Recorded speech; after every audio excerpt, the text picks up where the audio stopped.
የተወደዳችሁና የተከበራችሁ የብርሃን ፋይናንስ ቤተሰቦች ዛሬም እንደ ሁልጊዜው በያላችሁበት ሰላማችሁ ብዝት ይበል እያልን በዛሬ ቪዲዮአችን የምናየው በካፒታል ገበያ ውስጥ ስኬታማ የሆነ ጉዞ፣ ስኬታማ የሆነ እንቅስቃሴ እንዳይኖረን እንዳናደርግ እንቅፋት የሚሆኑብን ዋና ዋና የሚባሉ ምክንያታዊ ያልሆኑ ባህሪያቶቻችን እነማን እንደሆኑ በሚገባ እናያለን።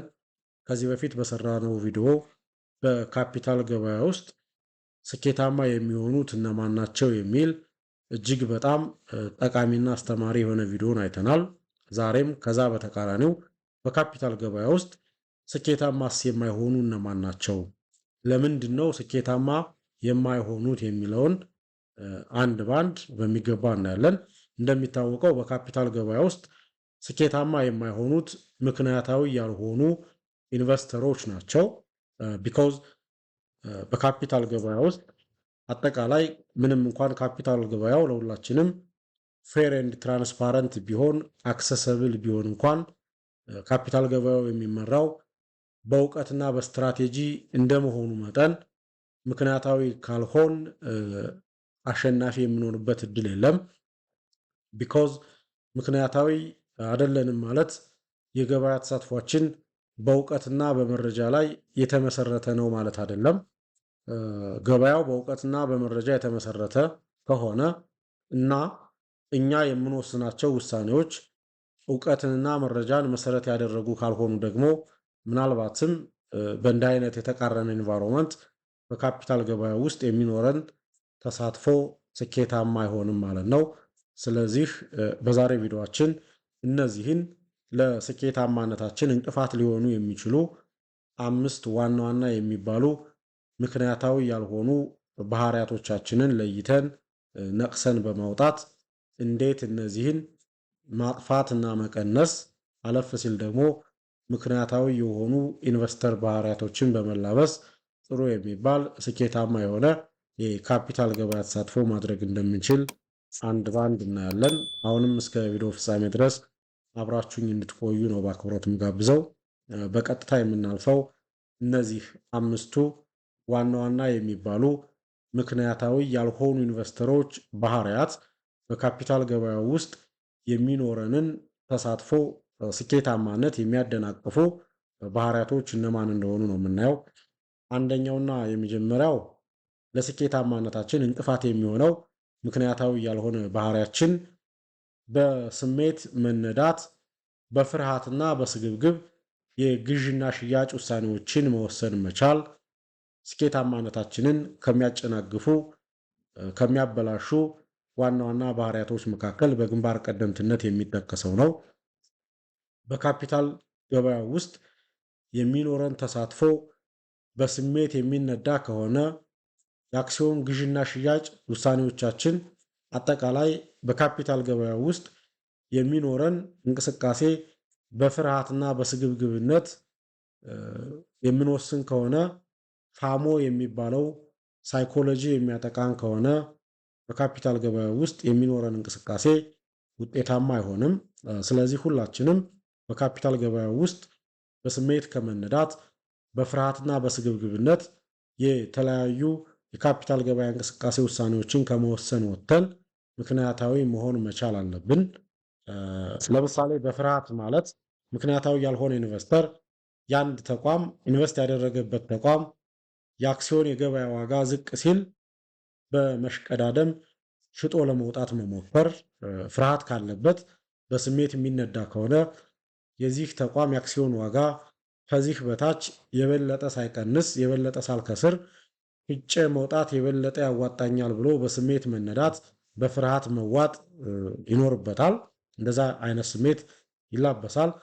ስግብግብም ከሆነ በሴም ኢንቨስት ያደረገበት ተቋም የአክሲዮን ዋጋ ትንሽ መጨመር ሲያሳይ ይሄ ጥሩ አጋጣሚ ነው በሚል ተሎ ሽጦ ለመውጣት የተወሰነ ትርፍን ብቻ ለማግኘት መጓጓት፣ ወይም ደግሞ ኢንቨስት ያላደረገበትም ተቋም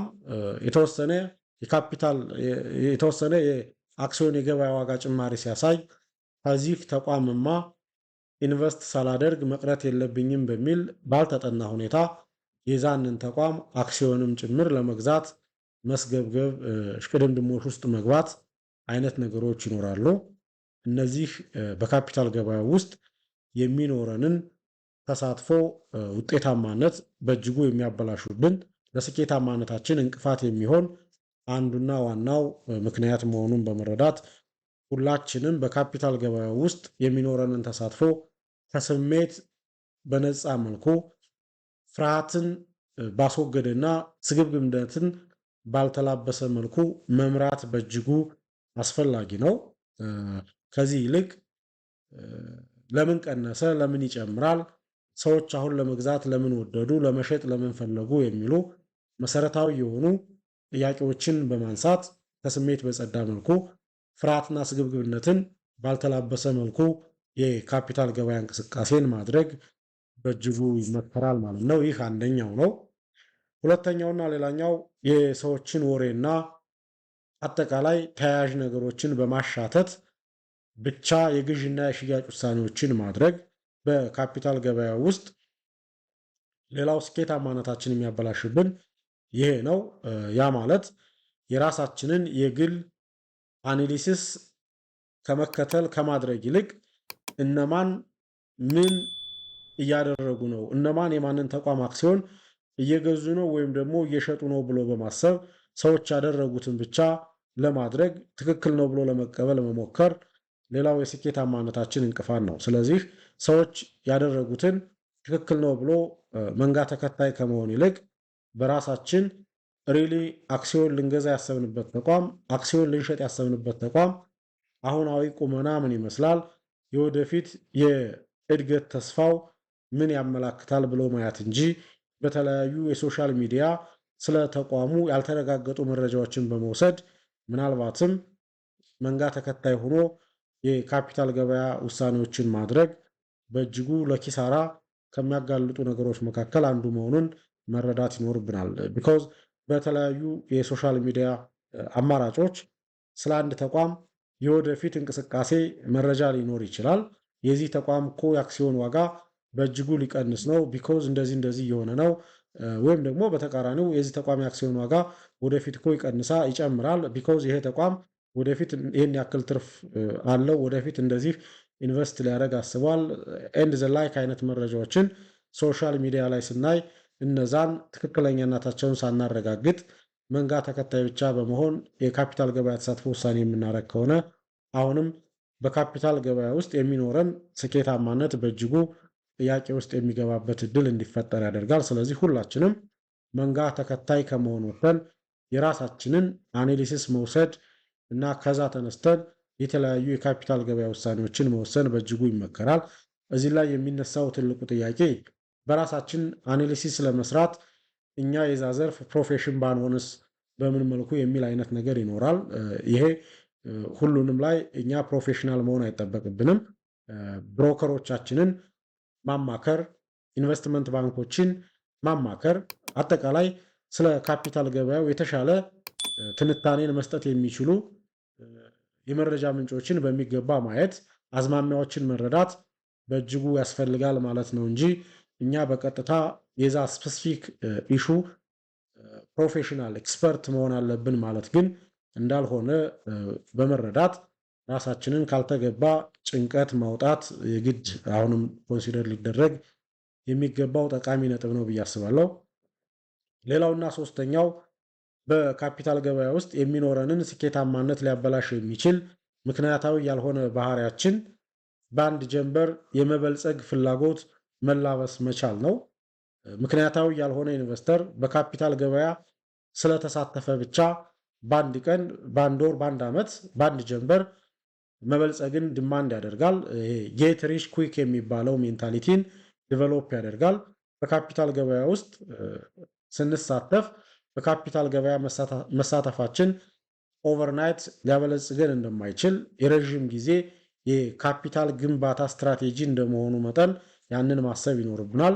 በአንድ ቀን በአንድ ጀንበር መበልጸግ ከሆነ ፍላጎታችን ኢንቨስት ማድረግ ሳይሆን ምናልባትም ጋምቢለር መሆን ሊሆን ይችላል፣ የእድል ሙከራዎችን መሞከር ሊሆን ይችላል።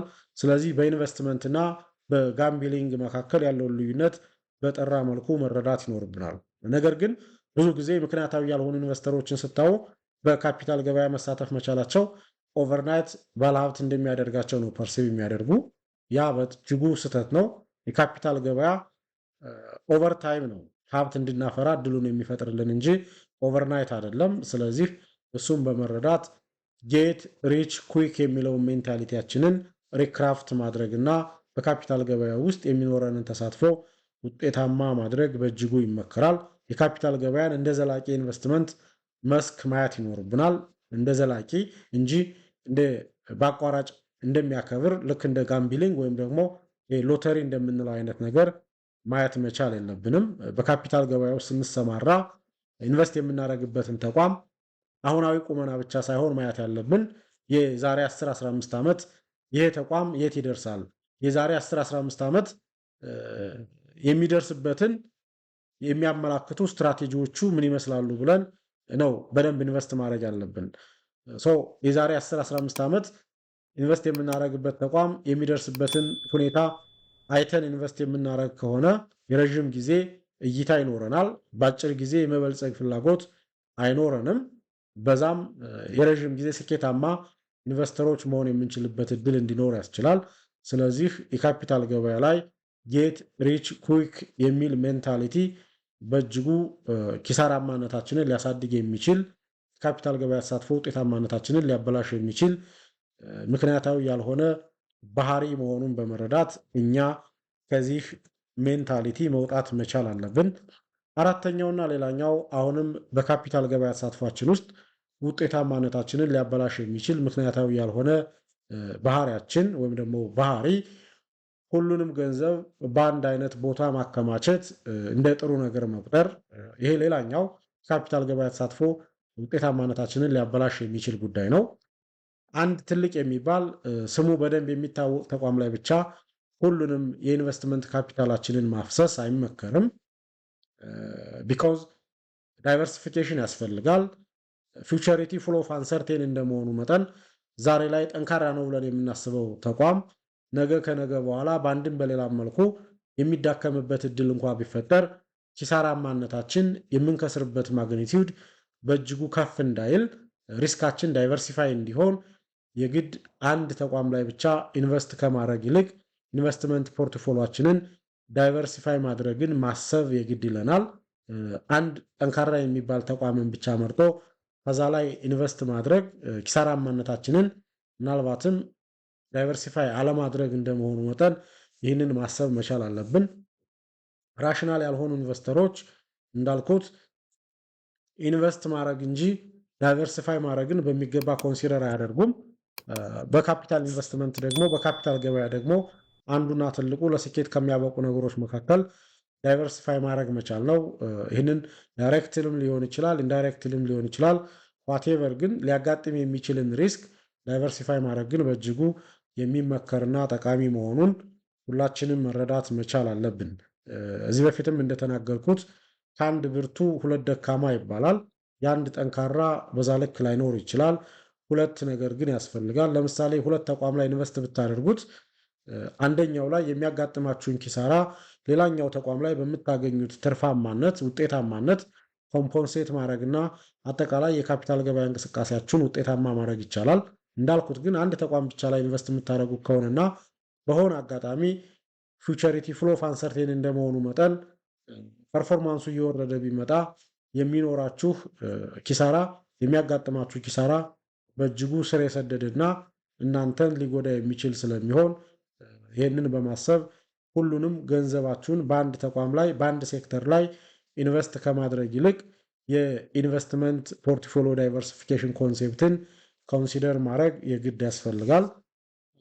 አምስተኛውና ሌላኛው ዘ ሞስት ኢምፖርታንት የሚባለው የካፒታል ገበያ ተሳትፎ ውጤታማነታችንን ሊያበላሽብን የሚችል ሁላችንን በደንብ ኮንሲደር የማናደርገው ምክንያታዊ ያልሆነ ባህሪያችን አንዴ የምናውቀው መረጃ ሁልጊዜ ያገለግላል ብሎ ማሰብ ወይም ደግሞ ራሳችንን ለመማር ዝግጁ አለማድረግ አጠቃላይ የካፒታል ገበያው የሚመራበትን ህግ በየሰዓቱ ኮንሲደር ማድረግ አለመቻል ሌላኛው የካፒታል ገበያ ተሳትፎ ስኬታማነታችንን የሚያበላሽብን ምክንያታዊ ያልሆነ ኢንቨስተር ነው። በካፒታል ገበያ ውስጥ እያንዳንዱ ነገር በየሰዓቱ በየጊዜያቱ ይቀያየራል። የካፒታል ገበያ እንደሚታወቀው ጫራታ ነው። አንድ ቀን ዋጋው ሲጨምር፣ አንድ ቀን ዋጋው ይቀንሳል። በእንዲህ አይነት ሁኔታ ግን ከኋላ ያሉ ፑሽንግ ፋክተሮች ምን እንደሆኑ፣ አጠቃላይ ገበያው በምን አይነት ህግጋት እንደሚመራ፣ አጠቃላይ የገበያ ኤንቫይሮንመንትን ሊቀይሩ የሚችሉ የወጡ የመንግስት ፖሊሲዎች ምን እንደሆኑ፣ የኢኮኖሚ አመላካች ነጥቦች ምን እንደሆኑ በሚገባ በየጊዜው መረዳትና ራሳችንን ማላመድ የግድ ያስፈልገናል። ይህንን አለማድረግ እንዳልኩት የካፒታል ገበያ እንቅስቃሴ ውጤታማነታችን በእጅጉ ከሚጎዱብን በርካታ ከሚባሉ ምክንያታዊ ካልሆኑ ምክንያቶች መካከል አንዱና ትልቁ እንደመሆኑ መጠን ሁላችንም የካፒታል ገበያው የሚመራበትን ህግ በሚገባ ማወቅ፣ የካፒታል ገበያ እንቅስቃሴውን ሽፍት ሊያደርጉ የሚችሉ ሁነቶችን በየጊዜው መከታተል የግድ ያስፈልጋል። ይህንንም ለማድረግ የተለያዩ የመረጃ ምንጮችን መጠቀም፣ የተለያዩ የመረጃ ምንጮች ማለትም የተለያዩ የፋይናንስ ተቋማትን ሪፖርት ማየት፣ የተቋማትን አመታዊ ኦዲትድ የተደረገ የፋይናንሻል ስቴትመንት ማየት፣ ፕሮስፔክተሳቸውን ማየት፣ የመንግስትን ፖሊሲ ማየት፣ የናሽናል ባንክን ፖሊሲ ማየት፣ የካፒታል ገበያ ባለስልጣን የሚያወጣቸውን መመሪያዎች ማየት፣ የሰነደ ሙዓለ ንዋይ ገበያው ራሱ የሚመራበትን ህግ በሚገባ መመርመር እና አጠቃላይ የገበያው ላይ ያለውን የገበያ አዝማሚያ መረዳትና መሰል ነገሮችን በሚገባ አንደርስታንድ ማድረግ በካፒታል ገበያው ውስጥ የሚኖረንን ውጤታማ ተሳትፎ በእጅጉ ከፍ ያደርግልናል። ስለዚህ አንዴ የምናውቀው መረጃ አንዴ ያለን እውቀት ለሁል ጊዜ ይሰራል ብሎ ማሰብ እና በዛ ልክ ራስን ቆልፎ መቀመጥ ግን በካፒታል ገበያው ውስጥ የሚኖረንን ውጤታማነት በእጅጉ የሚያበላሽብን ምክንያታዊ ያልሆነ ባህሪ መሆኑን በመረዳት ራሳችንን ከዚህ ማላቀቅ መቻል አለብን። እነዚህን 5 ዋና ዋና በካፒታል ገበያ ውስጥ የሚኖረንን ውጤታማነት የሚያበላሹ ነገሮችን ማወቅ መቻል፣ አንደኛ እነዚህን በቀጥታ በማስወገድ ውጤታማ ለመሆን በእጅጉ ያግዘናል። ሁለተኛ እነዚህን በሚገባ ካወቅናቸው ራሳችንን በካፒታል ገበያ ውስጥ ውጤታማ ለመሆን ስለዚህ ምን አይነት ባህሪ መላበስ ያስፈልጋል የሚል ሌላ ጠቃሚ ጥያቄን እንድናነሳ በእጅጉ ያግዘናል። ይህንንም እዚህ በፊት በሰራሁላችሁ ቪዲዮ በደንብ ስለተመላከተ ይህንን ቪዲዮም ተመልሳችሁ ብታዩት በካፒታል ገበያ የሚኖረንን ተሳትፎ የሚያበላሹብን ነገሮች እነዚህ ናቸው ከማለት ባለፈ ደግሞ የካፒታል ገበያ እንቅስቃሴ ውጤታማነታችንን የሚያሳድጉ እነዚህ ባህሪያቶች ናቸው የሚለውን ነገር በሚገባ ታገኙበታላችሁ። አይሆፕ ያንንም ቪዲዮ ተመልሳችሁ እንድታዩት ለመጋበዝ እወዳለሁ። ምናልባት ቪዲዮ ጠቃሚ ሆኖ ካገኛችሁት ግን ላይክ እንድታደርጉት፣ ሼር እንድታደርጉትና ለቻናሉ አዲስ ከሆናችሁ ደግሞ ቻናሉ ሳብስክራይብ በማድረግ የቻናሉ ቤተሰብ እንድትሆኑ በአክብሮት ጋብዛለሁ። ያላችሁን ማንኛውንም ሀሳብ አስተያየትና ጥያቄ በኮሜንት ሴክሽን ላይ ብታጋሩኝ በእጅጉ ደስ ይለኛል። በዚህ ዙሪያ ይሰራ የምትሉት የቪዲዮ አርዕስትም ካለ እሱን ኮሜንት ሴክሽን ላይ አጋሩኝ። ለአሁኑ ግን ለነበረኝ ቆይታ በእጅጉ አመሰግናለሁ። ታንኪዩ